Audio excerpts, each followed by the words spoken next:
lleva más de 10 años impartiendo coaching deportivo tanto en España como en América Latina a escuelas de negocio, empresas y organizaciones deportivas, transmitiendo cómo el liderazgo, el talento y las personas son claves para conseguir resultados extraordinarios. Uso motivador de Al Pacino, ese de pulgada a pulgada en la final de un partido de fútbol americano para motivar al equipo y para hacerles compenetrarse y que logren el objetivo de ganar. Álvaro, ¿tu blog se basa un poquito en esa pulgada? Bueno, es que pulgada a pulgada es un poco la esencia de lo que es el mundo del deporte, ¿no? Es decir, que nada sucede por casualidad, ¿no? Que todo es fruto de un entrenamiento sistemático, de que no existen los atajos, ¿no? Y esa pequeña pulgada, ese pequeño centímetro, ¿no? que vamos ganando, esa pequeña ganancia marginal es la que nos abre probabilidades de éxito, ¿no? Vivimos en un mundo en el que el éxito no está garantizado en absoluto y que además es profundamente frágil, ¿no? Con lo que las mejoras, y esto es innato o inherente al mundo del deporte, al de la música o de las artes escénicas, ¿no? Es que todo se consigue pasito a pasito, ¿no? Así que por lo menos para mí en el blog fue muy inspirador el escuchar a Al Pacino contar esto, ¿no? Porque claro, Álvaro, tú eres un experto en cómo coger los valores del deporte y llevarlos a la vida profesional. ¿Eso es por tu experiencia como deportista o qué ha pasado en tu vida para transmitir que el deporte es fundamental para el éxito profesional? Bueno, fíjate, yo desde pequeño entrené y competí en deporte, luego mi formación académica también ha estado muy vinculada en ese sector y el deporte al final es un escenario sobresaturado emocionalmente, ¿no? Donde lo que pasa muchas veces tiene un impacto desmedido y eso genera unos aprendizajes muy interesantes que nos podemos llevar a cualquier sector. Y en sentido contrario también, es decir, mucho de mi trabajo en el mundo del deporte de alto rendimiento es traer muchos elementos y muchos aprendizajes del mundo empresarial, del mundo del management, para dárselo a los entrenadores o entrenadoras con quienes trabajo, ¿no? Para que sean capaces de gestionar un vestuario, ¿no? ¿Es difícil gestionar un vestuario? Bueno, en el momento en el que gestionas lo que hacen las personas, ¿no? Porque aquí hay muchas veces en el lenguaje, ¿no? Que nos juega malas pasadas, esto de gestionamos personas, ¿no? En el momento que gestionas personas les estás quitando la libertad. Lo que realmente gestionamos es lo que hacen las personas, ¿no? Y un vestuario es complejo como cualquier sistema, ¿no? Sí es verdad que en determinados deportes, por ejemplo el fútbol, más que un vestuario es un holding de 24 o 25 empresas, con activos de vida muy cortitos y con KPIs semanales, ¿no? En escenarios muy desmedidos emocionalmente hablando, ¿no? Donde todo lo que ocurre, si ganas eres un fenómeno y si pierdes eres un miserable, ¿no? Es decir, no hay términos medios, ¿no? Y esto es un elemento diferenciador para los profesionales, es decir, la diferencia entre los grandes entrenadores no está en los conocimientos técnicos que tengan sobre su deporte, sino en cómo sean capaces de gestionar emocionalmente lo que está sucediendo día a día, ¿no? Y esto son habilidades, ¿no? que muchas veces desgraciadamente no traemos de serie, ¿no? Y las tenemos que incorporar luego.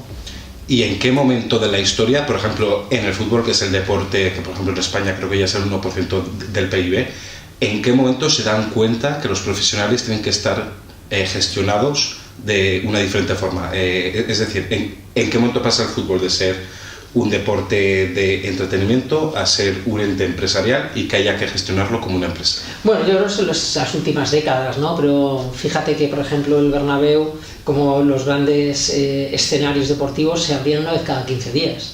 Ahora el Bernabéu tiene 5 o 6 eventos diarios, tiene un museo que es el segundo, me parece, más visitado en España, que una fuente de ingresos permanente, ¿no? Los derechos televisivos, pero la propia complejidad del deporte. Antes el entrenador era utillero, era preparador físico y ahora un entrenador dirige 2 equipos, sus 25 jugadores y unos 16 profesionales en muchos equipos que trabajan específicamente para ellos.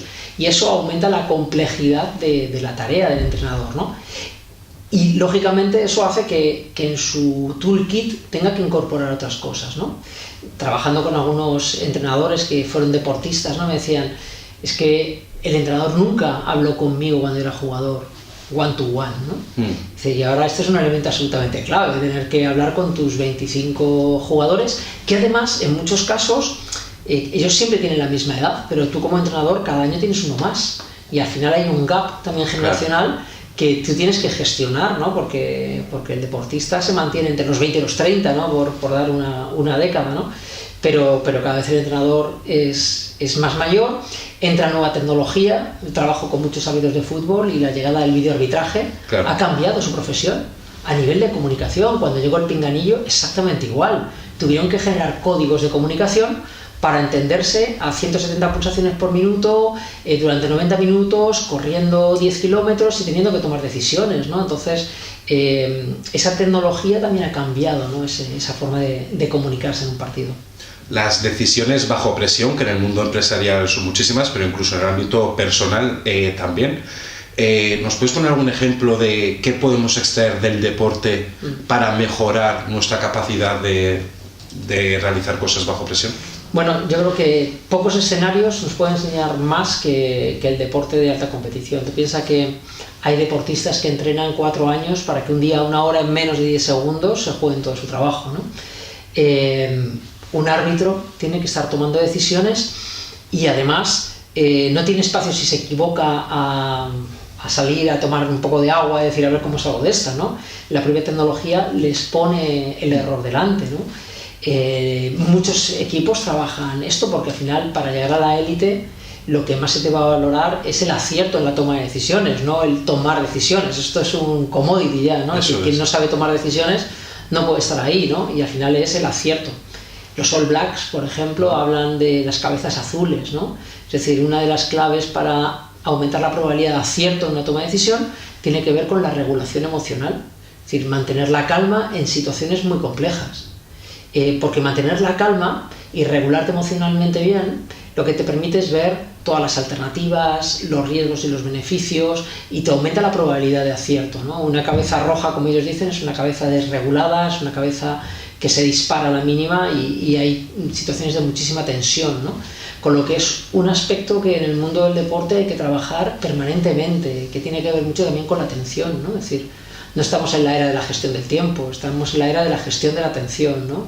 Y ser capaz de mantener la atención en esos entornos complejos es otro puntito que diferencia a los buenos deportistas de los excelentes.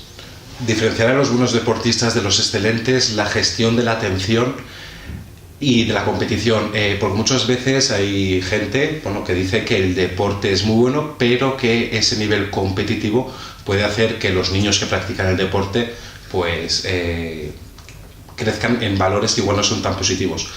¿Es positivo tener competición, ser competitivo? Bueno, vamos a ver, es que hay que diferenciar muchas cosas, ¿no? Es decir, yo te puedo asegurar que lo que más agradezco a la vida es haber podido competir, ¿vale? Pero parece que polarizamos, ¿no? Es decir, si eres competitivo no cooperas, ¿no? Es competición versus cooperación.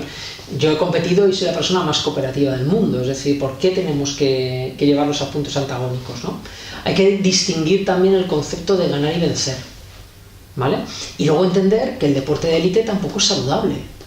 Es decir, nosotros llevamos a los deportistas más allá de los límites vinculados con la salud, pero en el mundo de la empresa no sucede lo mismo.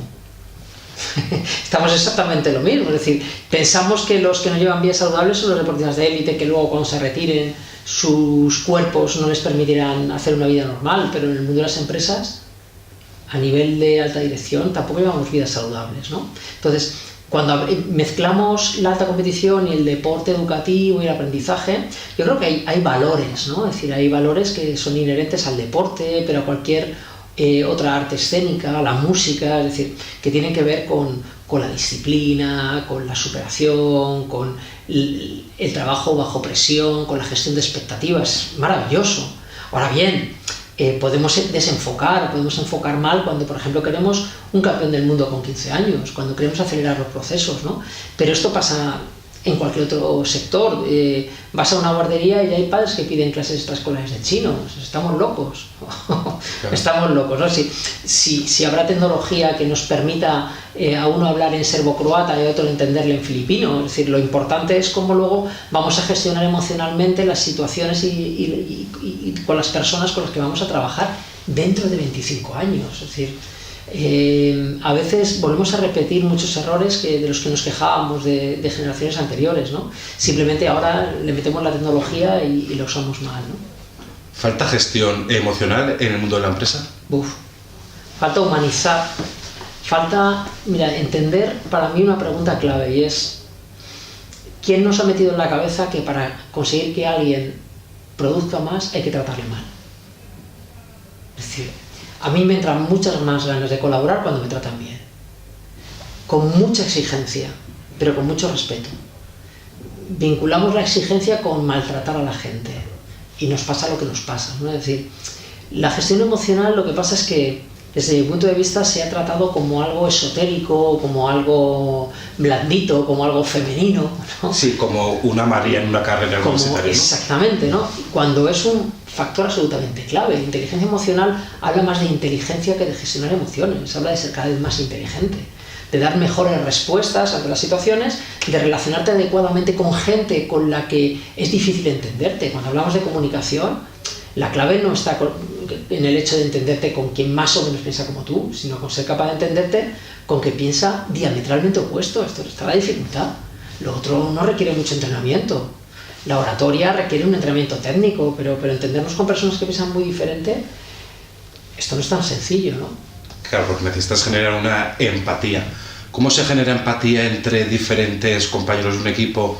Ya no nos metamos en el fútbol. Por ejemplo, viendo el Tour de Francia, que hay dos compañeros enfrentados, ¿cómo se gestiona en un deporte individual que es necesario el equipo, dos egos diferentes? Bueno, fíjate, yo siempre digo que no existen los deportes individuales, ¿no? Que todos los deportes son colectivos.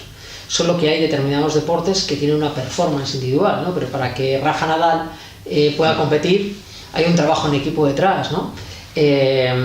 Hablar del ciclismo, el ciclismo es muy interesante porque pues de los pocos deportes en los que el 90% de los corredores son gregarios, hay a veces un líder. ¿Qué pasa cuando hay dos? Lo estamos viendo, ¿no? Ahora cuando en un equipo hay dos gallos en el gallinero, ¿no? Y esto hay que gestionar, y hay que gestionar el ego. Es decir, en el mundo del deporte sucede una cosa muy interesante, y es que para llegar a la élite tienes que desarrollar un ego adecuado, ¿no? Es decir, entendido como un buen autocuidado, con ponerte delante, ¿vale? Tú el primero, porque es que si no, no puedes llegar. Pero curiosamente, cuando llegas a la élite, lo que se te exige es todo lo contrario, es ser profundamente generoso. Y claro, si tú durante toda tu vida has entendido la vida de una manera y ahora lo que se te pide es una cosa totalmente diferente, cuesta mucho hacerlo. ¿Por qué te piden generosidad en la élite? Pues porque por muy bueno que seas, tú sin tu equipo no vas a conseguir nada. Ahora, tu equipo sin ti tiene muchas más posibilidades. Esto lo entendió Michael Jordan, siendo mejor deportista, mejor jugador de básquet de su tiempo y posiblemente de la historia. Su equipo, los Bulls, no ganaban nada. Era tan bueno que incluso paralizaba a sus propios compañeros. Hasta que llegó Phil Jackson, ¿no? Y su gran entrenador, y él lo que le dijo es: dejaré de valorarte por los puntos que anotes y empezaré a valorarte por los puntos que hagas anotar a tus compañeros. Es decir, él necesitaba hacer mejor a sus compañeros, necesitaba ser generoso y renunciar a ciertas cosas suyas en pos de que el equipo fuera capaz de ganar un campeonato, porque él solo no podía. El resto de equipos lo que tenían que hacer era permitir que Jordan metiera 40 puntos, porque el resto del equipo no hacía nada. Entonces él tuvo que entender eso, ¿no? Es decir, por eso una de las claves en el deporte de élite o en cualquier sector no es no tener ego. Esto es una falacia. Esto cuando decimos muchas veces, no, sin ego, no, es imposible. Lo tenemos todo, lo tienes tú, lo tengo yo. Pero la clave está en tener un ego más suave, en entender que no somos tan importantes, que estamos a una llamada de teléfono de que todo se vaya. Mencionabas a Phil Jackson y mencionas que nadie es tan importante, ¿no? Sin embargo, cuando los Lakers estaban de capa caída y volvieron a fichar a Phil Jackson y volvieron a ganar anillos, y luego volvió a Gasol y volvieron a ganar anillos los Lakers, ¿marca la diferencia un buen entrenador? ¿Marca la diferencia un buen empleado en una gran empresa? Sin duda, sin duda. Ahora, ¿qué es lo que hace esa persona? Es decir, fíjate que la clave tanto de Phil Jackson por un lado, como si por ejemplo estudiamos a Jim Collins, que él analizó a las 200 empresas que fueron números 1 y desaparecieron, y aquellas que fueron capaces de sobrevivir fueron aquellas que buscaron a un CEO o a una CEO de lo que llamamos, mal llamados perfil bajo, ¿no? Es decir, personas que conocían el sector y que tenían muy trabajado su ego. Es decir, al final los líderes crean líderes, esto lo dice Tom Peters, ¿no? Es decir, me parece una grandísima definición. Es decir, al final liderar es un ejercicio de generosidad y tiene que ser tan alta que nos tiene que llegar a doler. Es decir, al final liderar es un ejercicio de desapego y lo que tienes que hacer es conseguir que la gente te adelante por la derecha. Pero claro, esto en un mundo de seres humanos, dice un amigo mío que nos llamamos seres humanos porque si fuéramos buenos nos llamaríamos seres buenos, pero nos llamamos seres humanos, ¿no? Es decir, donde tenemos muchas tantas dificultades, pues esto es complicado. Entonces, ¿qué es lo que hizo Phil Jackson? Dar protagonismo a quien tenía que ser protagonista. Bien, es decir, yo siempre digo que hay que ser mucho más valiente para dar un paso a un lado que para dar un paso adelante. Y para mí esta es la esencia del liderazgo, ¿no? La importancia de saber delegar también, ¿no? En un equipo.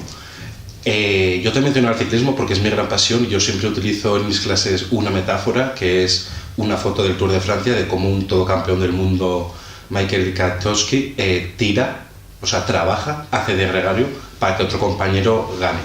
¿Cómo podemos aprender liderazgo en nuestro día a día? Bueno, yo creo que al final gran parte del liderazgo lo aprendemos, como dicen los orientales, copiando y mejorando, ¿no? Yo creo que al final es una cuestión de coherencia, es decir, cuando un deportista tiene un entrenador delante, escucha una vez lo que dice, ¿no? Pero después escucha lo que hace. Entonces, si entre lo que dices y lo que haces hay un gap, la gente no confía, ¿no? Es decir, el liderazgo se construye en entornos de confianza, pero que es un elemento muy poderoso pero muy frágil. En entornos de confianza. Y tú también, Álvaro, has trabajado en entornos muy diferentes y, por ejemplo, el fútbol es diferente en Inglaterra, España que en América Latina. Tú tienes trayectoria en esos países. Hay mucha diferencia cultural, podemos aprender de la misma manera. ¿Nos puedes contar, por ejemplo, alguna anécdota de cómo es el liderazgo en América Latina diferente en España? Bueno, yo creo que la cultura es diferente y lo importante, lo que más me ha servido a mí es escuchar y atender bien cuáles son sus procesos, ¿no? Entonces, en ciertas cosas van muy por delante de nosotros, ¿no? Y en otras no, ¿no? Entonces, al final son estilos diferentes, son formas de comunicación diferentes, son ritmos distintos, hay que hacer bailes previos que a lo mejor en Centro Europa no se pueden hacer o es interesante no hacerlos, ¿no? Entonces, yo creo que lo que más sirve es entender qué es lo que le vale a esas personas, qué es lo que necesitan, no lo que quieren, ¿no? Porque al final en nuestro trabajo es dar a la gente lo que necesite, no lo que quiere, y a partir de ahí es entrar sobre todo en cualquier entorno en el ser humano, no en el profesional. Si tú tratas de intervenir en el profesional o en lo profesional de un equipo, estás perdido. Tienes que entrar en el factor humano porque eso es lo que te va a generar un estado de ánimo positivo para abordar una competición, ¿no? Abordar una competición, marcarse metas personales. Vemos que desde tu actividad empresarial en 359, el nombre de la marca viene a través de una historia real. Creas un storytelling para vender tu producto, ¿no? Sí, de hecho muchas veces te dicen, no, las marcas tienen que explicarse por sí mismas, ¿no? Nosotros hicimos todo lo contrario, ¿no? Porque la gente dice, ¿qué es 359, ¿no? Y eso nos servía para generar ese storytelling, ¿no? Y contar cómo fue el gran reto, ¿no? La gran ruptura de una creencia, ¿no? La de no se puede correr la milla británica por debajo de 4 minutos, ¿no? Hasta que en el año 54 Roger Bannister en Niffield Road, en la pista de ceniza de la Universidad de Oxford, fue capaz de correrlo en menos de 4 minutos, ¿no? Los médicos aquel entonces pensaban que si un atleta corría por debajo de ese tiempo moriría, ¿no? Sí. Y lo que consiguió es que 17 atletas ese mismo año corrían por debajo de 4 minutos y Bannister falleció hace apenas 2 años, ¿no? Es decir, como el deporte también es un escenario que nos permite romper muchos paradigmas, ¿no? Ver cosas que nos parecen imposibles, ¿no? Yo no sé hablar en público, a entender qué es lo que me da miedo de hablar en público y ser capaz de empezar a entrenar para generar opciones de éxito, ¿no? ¿Entrenando se puede conseguir todo? No. Entrenando se pueden aumentar probabilidades. Punto. O sea, yo creo que aquí hay que ser muy talibán contra el buenismo barato que hay. ¿Vale? Es decir, hay muchas frases de si crees que puedes, no hay límite, no. Es decir, lo único que sabes es que si no entrenas no lo vas a conseguir, esto es cierto, pero si entrenas aumentas probabilidad. Y si tú te enfocas en aquello que controlas, aumentas todavía más probabilidad. pero eso no te garantiza nada. Yo creo que esto el deporte nos lo enseña diariamente. ¿Y hay alguien en el deporte, hay alguien en la empresa privada que te dice, estás aumentando tus probabilidades, pero sé consciente que no vas a lograr ese objetivo máximo que tienes?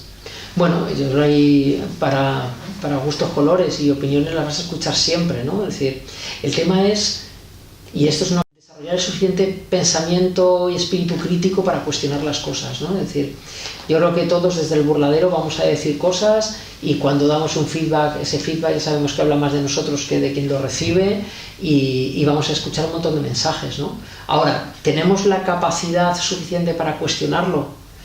Esto es lo importante, ¿no? Al final, esta es la clave a nivel educativo, dar a nuestros hijos herramientas para que llegado el momento puedan manejarse con una cierta garantía, ¿no? Y creo que trabajamos muy poco el pensamiento crítico, muy poco. Trabajamos poco el pensamiento crítico y nos molestan los feedbacks. Y hay una cosa muy interesante que se me ha marcado. El feedback dice más de la persona que lo dice que el que lo recibe. ¿Por qué? Porque si tú lo escuchas, o sea, si tú vas a dar un feedback, es porque para ti algo que sucedió es visible. Y si es visible es porque es importante para ti. Por eso lo dices. Bien, con lo que al dar ese feedback estás diciendo algo que para ti es importante, a lo mejor no es para el otro, ¿no? Entonces nos descubre mucho más a nosotros cuando lo damos que a la persona que lo recibe, ¿no? Y los feedback duelen, pero es que hay que entender, y un buen feedback duele, y hay que entender que la vida las cosas duelen. Lo que tú puedes elegir es cuánto sufres con lo que duele, pero la vida duele. ¿Una metodología para hacer un buen feedback en entornos empresariales, por ejemplo? Bueno, yo soy muy partidario de evitar una cosa que se dice mucho en muchos manuales, que es la técnica del sándwich, ¿no? Es decir, te lo pongo bonito, te pego la leche, te lo pongo bonito. No, o sea, si es un feedback, todo feedback es un feed forward, ¿no? Es decir, todo feedback está orientado a que hacia adelante cambiemos ciertos comportamientos. Y no hay feedback positivos o negativos, hay feedback de refuerzo y hay feedback de mejora, ¿no? Es decir, hay feedback que nos va a ayudar a seguir haciendo bien lo que estamos haciendo y hay feedback que nos va a ayudar a cambiar posiblemente una perspectiva, ¿no? Es decir, entonces, el feedback es imprescindible siempre y cuando no lo demos rápido. Es decir, la mejor forma de idiotizar a alguien es darle un feedback rápido, porque si tú le das un feedback rápido no dejas espacio a que la persona reflexione por sí misma. Claro. Y ahí es donde está el pensamiento crítico, ¿no? Entonces, esto pasa mucho, un deportista hace algo y mira a su entrenador, ¿no? A ver qué le dice. Entonces estás siempre tratando de validar la expectativa que piensas que el otro está poniendo en ti, cuando la clave es que tú pienses por sí mismo. Entonces no hay que tener prisa para dar feedback, hay que hacer una buena pregunta para que la persona reflexione y cuando encuentre sus soluciones es cuando nosotros le damos otra más, pero nunca antes, ¿no? Yo creo que eso lo manejamos mal. ¿Cómo se puede mejorar la autocrítica y dar mejores feedbacks en el mundo empresarial? Bueno, todo feedback tiene que ir muy orientado al comportamiento, es decir, yo creo que aquí hay que diferenciar o distinguir entre el elogio y el estímulo, es decir, hablando de palabras, hablando del lenguaje, ¿no? No hay nada peor que decirle a un niño eres un crack. De hecho, hay mucha evidencia científica que nos dice que cuando alguien se percibe como crack, asume menos riesgos, no vaya a ser que deje de ser crack, ¿no? Es decir, el niño o la niña ha jugado un buen partido, un niño no es ordenado, la habitación está ordenada, ha ordenado la habitación, es decir, este es el comportamiento que hay que observar y hay que trabajar sobre ello, pero eso no nos hace ni buenos ni malos, ni capaces ni incapaces. Bien, y yo creo que ese es un problema que tenemos. Otro problema, muchas veces cuando generamos expectativas, especialmente sobre los niños, ¿no? Frases como, qué orgulloso estoy de ti. Pues un niño que es el mejor observador del mundo y el peor interpretador, ¿vale? Sí. Porque tiene poquitos recursos, claro. Si mi papá me dice que está orgulloso de mí, ¿qué es lo que voy a hacer? Muchas más cosas, ¿para qué? Para que mi papá esté orgulloso. Esto luego se replica en el mundo de la empresa y yo me comporto tratando de validar la expectativa que pienso que mi jefe o mi jefa están poniendo en mí.